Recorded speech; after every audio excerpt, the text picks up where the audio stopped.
everyone, nice to see you again. Let me introduce myself. My name is Monica Bimiwati and my NPM 21 61 20 155. And the name my college is STIA Gentianas. In this presentation, I will invite you to discuss about Chapter 5, Motivate Employee. Memotivasi para karyawan, mata kuliah manajemen konflik oleh Monica Bimiwati 2161200155. Baik, kita masuk ke pengantar. Salah satu tugas paling sulit yang dihadapi oleh berbagai macam organisasi yaitu tugas memotivasi karyawannya agar mereka melaksanakan pekerjaan mereka sesuai dengan cara yang menyebabkan bahwa standar-standar hasil pekerjaan yang diekspektasi dapat dilampaui. Di antara cara-cara yang lazim terdapat di lingkungan perusahaan seperti pemberian special reward atau promosi. Adapun banyak pendekatan yang berbeda untuk memotivasi para karyawan dapat menunjukkan betapa kompleksnya problem yang dihadapi, seperti faktor situasi dalam industrialnya sendiri, atau dari faktor dari karyawan yang bersangkutan. Landasan motivasi. Ini merupakan tabel landasan motivasi di mana ada kebutuhan yang dirasakan lalu ketegangan atau kekuatan yang memotivasi yang di dalamnya ada aktivitas yang menghasilkan pengurangan ketegangan atau pencapaian tujuan. Dari tabel di atas agar supaya upaya organisasi-organisasi untuk memotivasi karyawan mereka berhasil, maka pihak manajemen harus menciptakan kebutuhan yang dirasakan dalam individu. Contohnya harus menyediakan alat-alat yang memuaskan kebutuhan yang sudah ada pada individu yang bersangkutan.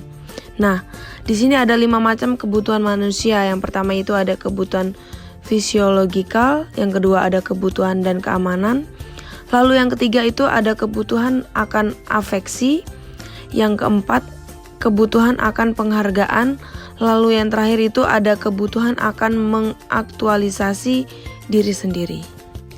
Konsep-konsep tentang diri sendiri atau self dan lingkungan. Konsep diri sendiri seseorang atau sering disebut a person self concept dan penafsiran tentang lingkungan langsung merupakan sebuah sumber konsistensi bagi perilaku selama kehidupan orang dan hingga tingkat tertentu ia menentukan motif-motif yang mempunyai pengaruh terbesar. Berikut ini kombinasi potensial. Dilihat dari imbalannya itu ada tinggi dan rendah, serta dari pengendalian itu ada kurang dan kuat. Di dalamnya ada ekspektasi. Nah, jadi tabel di atas terdapat kombinasi potensial berupa orang-orang yang yakin bahwa tingkat pengendalian mereka atas lingkungan rendah, tetapi mereka memiliki ekspektasi imbalan tinggi. Dan ada pula yang beranggapan bahwa mereka dapat mengendalikan lingkungan mereka, tetapi tidak banyak mengharapkan imbalan dari upaya mereka. Tabel ini hanya garis besar tentang kombinasi-kombinasi yang mungkin ada. Motivasi dalam industri. Yang pertama, dalam memotivasi para karyawan, maka pihak manajemen harus menciptakan kebutuhan-kebutuhan yang dirasakan di dalam diri individu atau harus disediakan alat untuk memuaskan kebutuhan-kebutuhan demikian yang sudah ada dalam diri individu yang bersangkutan. Lalu, jelas kiranya bahwa perangsang yang paling banyak digunakan untuk memotivasi para karyawan itu adalah uang. Tetapi banyak pula terlihat bukti bahwa uang lebih banyak bukanlah pasti berarti meningkatnya produktivitas. Lalu ada uang dan motivasi. Uang tidak bernilai intrinsik, tapi nilai ekonomi di dalamnya dapat ditukarkan dengan barang atau jasa. Selain dilihat dari nilai ekonominya, uang dapat dilihat dari nilai fisiologikal, di mana orang yang mempunyai banyak uang diartikan sukses. Nah, di sini ada pengendalian terhadap lingkungan. Yang pertama itu ada pengendalian kuat terhadap lingkungan dan ekspektasi imbalan tinggi. Lalu yang kedua ada pengendalian kuat terhadap lingkungan dan ekspektasi imbalan rendah. Yang ketiga, kurang pengendalian atas lingkungan dan ekspektasi imbalan rendah. Lalu yang keempat, kurang pengendalian atas lingkungan dan ekspektasi imbalan tinggi. Nah, dari keempat poin di atas, orang-orang yang dicirikan paling baik oleh kategori pertama dan kedua. Mengapa? Karena orang-orang yang mampu bereaksi terhadap uang sebagai suatu imbalan ini adalah kelompok orang yang menganggap bahwa mereka memiliki kekuasaan besar dalam hal membentuk lingkungan. Mereka artinya imbalan yang diekspektasi bersifat sekunder atau sebagai pelengkap. Lalu, dalam poin ketiga dan keempat, pada umumnya tidak bereaksi atas uang sebagai suatu perangsang. Mengapa? Karena mereka tidak beranggapan bahwa mereka dapat mengendalikan lingkungan mereka. Nah, di sini ada kebutuhan yang berbenturan.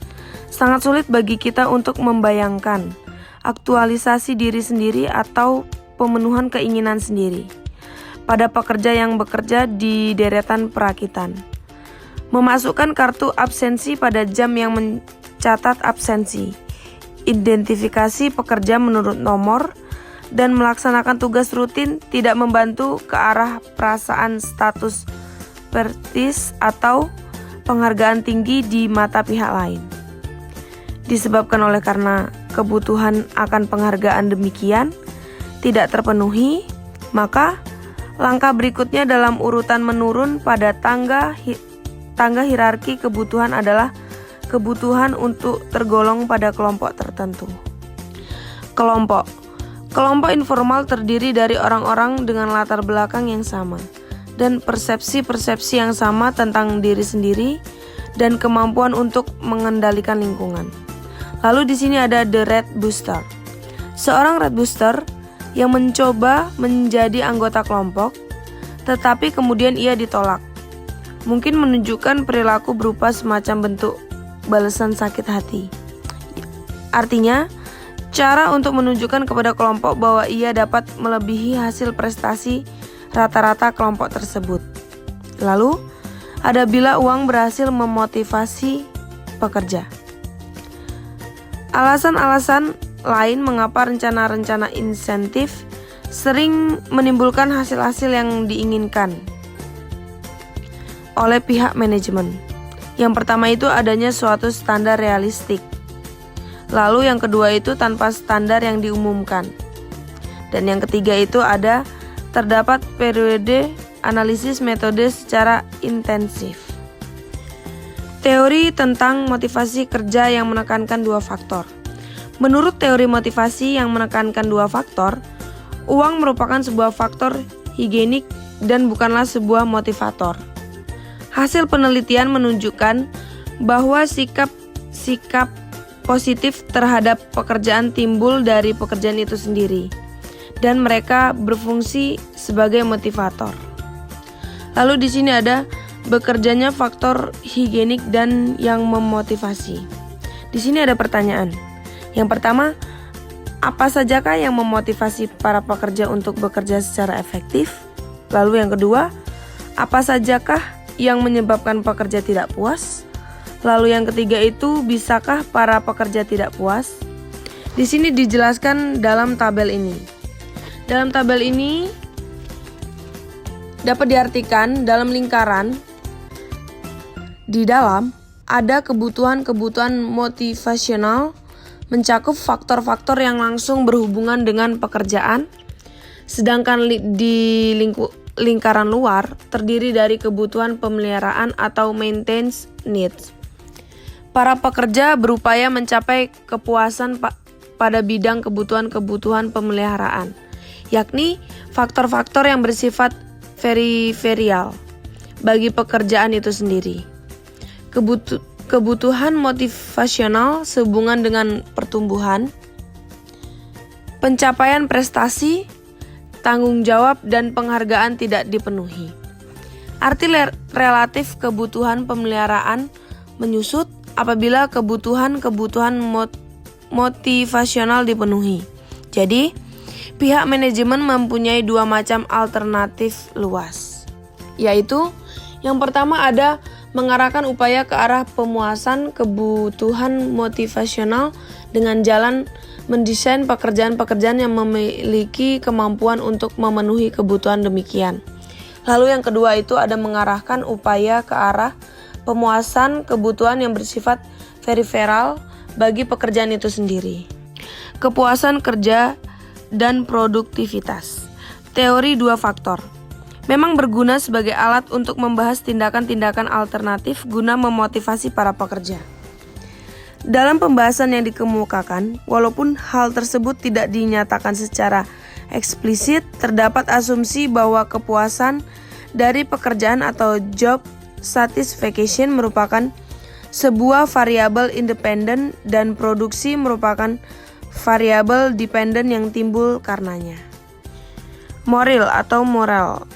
Moral didefinisikan sebagai tingkat keterlibatan atau choicefulness atau perasaan kita sebuah kelompok atau tingkat hingga di mana terdapat penerimaan secara pribadi serta tujuan-tujuan kelompok yang bersangkutan. Lalu ada studi lain tentang kepuasan yang dicapai dari pekerjaan. Studi yang sangat komprehensif tentang kepuasan dari pekerjaan yang dikenal sebagai The Cornell Studies of Job Satisfaction menunjukkan bahwa kepuasan dari pekerjaan terdiri dari 5 macam aspek yang relatif independen, yaitu pekerjaan itu sendiri, pembayaran atau upah gaji, supervisi, lalu ada kesempatan untuk dipromosi dan ciri atau sifat para rekan kerja. Produktivitas dan kepuasan dari pekerjaan. Dalam produktivitas tinggi jarang merupakan tujuan, tetapi produktivitas tinggi dapat menyebabkan dicapainya tujuan tertentu. Hingga hal tersebut menyebabkan timbulnya perasaan kepuasan. Lalu di sini ada teori-teori tentang motivasi kerja. Teori-teori tentang motivasi kerja dengan istilah valence, instrumentality, dan expectation theories. Di dalam tabel ini ada pelaksanaan pekerja yang mempunyai tujuan dalam imbalan-imbalan intrinsik dan imbalan ekstrinsik yang untuk mencapai pencapaian tujuan. Di dalam pencapaian tujuan itu ada adil atau tidaknya imbalan yang dirasakan, lalu instrumentalitas imbalan yang dirasakan untuk mencapai kepuasan dari pekerjaan yang dirasakan. Ini merupakan tabel hubungan antara prestasi kerja, imbalan intrinsik, dan imbalan ekstrinsik. Imbalan dalam hal pencapaian tujuan dan kepuasan dari pekerjaan yang dirasakan. Sejumlah konsep yang berhubungan dengan motivasi dan perilaku. Perilaku atau behavior pada dasarnya berorientasi pada tujuan. Lalu ada motif. Motif terkadang dinyatakan sebagai kebutuhan atau needs, keinginan, wants, dorongan, drives, dan impuls di dalam individu yang bersangkutan. Lalu ada tujuan atau goals. Tujuan di luar dari seorang individu kadang dinyatakan sebagai imbalan yang diharapkan. Ke arah mana motif diarahkan? Tujuan tersebut sering dinamakan perangsang atau insensitivis. Di bawah ini ada tabel kekuatan motivatif untuk mencapai tujuan. Nah, dalam sebuah motif cenderung menyusut kekuatannya apabila ia dipenuhi atau apabila ia ditahan dari pemuatan. Kekuatan motif cenderung dominan pada gambar B. Kebutuhan-kebutuhan berkekuatan tinggi yang dipenuhi kadang-kadang dinyatakan istilah satisfied. Artinya, sebuah kebutuhan tersebut telah dipenuhi hingga tingkat di mana kebutuhan lain yang bersaingan kini lebih kuat. Sejumlah konsep yang berhubungan dengan motivasi dan perilaku. Kedua tabel di bawah ini saling berhubungan. Tabel yang pertama itu ada kebutuhan kekuatan tinggi, di mana dalam tabel 1 itu apabila orang-orang berupaya untuk mencapai sesuatu tanpa adanya sesuatu hasil, maka mereka mensubstitusi tujuan-tujuan yang dapat memuaskan kebutuhan tersebut.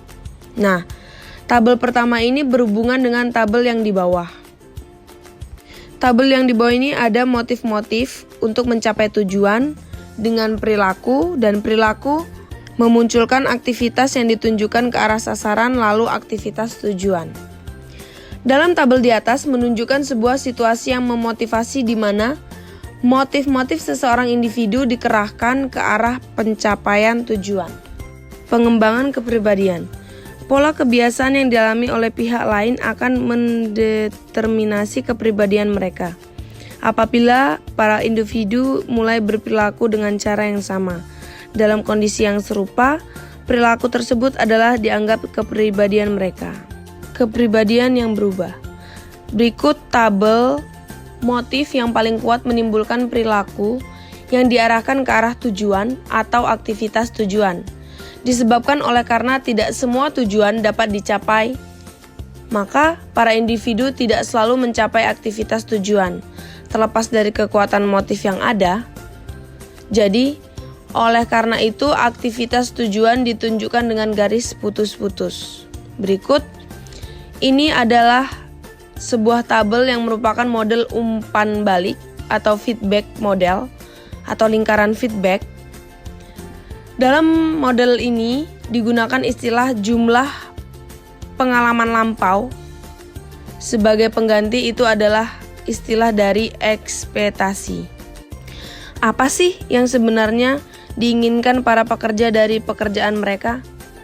Berbicara tentang motif, perlu diingat manusia memiliki banyak kebutuhan yang masing-masing bersaing secara kontinu terhadap perilaku manusia. Ada orang yang terutama dirangsang oleh uang, dan ada pula orang yang lebih mementingkan kepastian. Lalu, berdasarkan salah satu riset tentang apa yang sebenarnya diinginkan pekerja dari pekerjaan mereka, didapatkanlah urutan hasil sebagai berikut. Yang pertama itu ada upah atau imbalan yang baik, yang kedua ada kepastian pekerjaan, yang ketiga itu ada promosi, yang keempat ada kondisi kerja yang baik, yang kelima itu ada penghargaan penuh untuk pekerjaan yang dilakukan. Lalu yang keenam itu ada perasaan tahu dan terlibat dalam pekerjaan. Dan yang terakhir ketujuh itu ada pengertian dan pemahaman simpatik terhadap problem pribadi. Baik, terima kasih. Itu tadi pembahasan saya tentang memotivasi karyawan. Kurang dan lebihnya saya ucapkan terima kasih.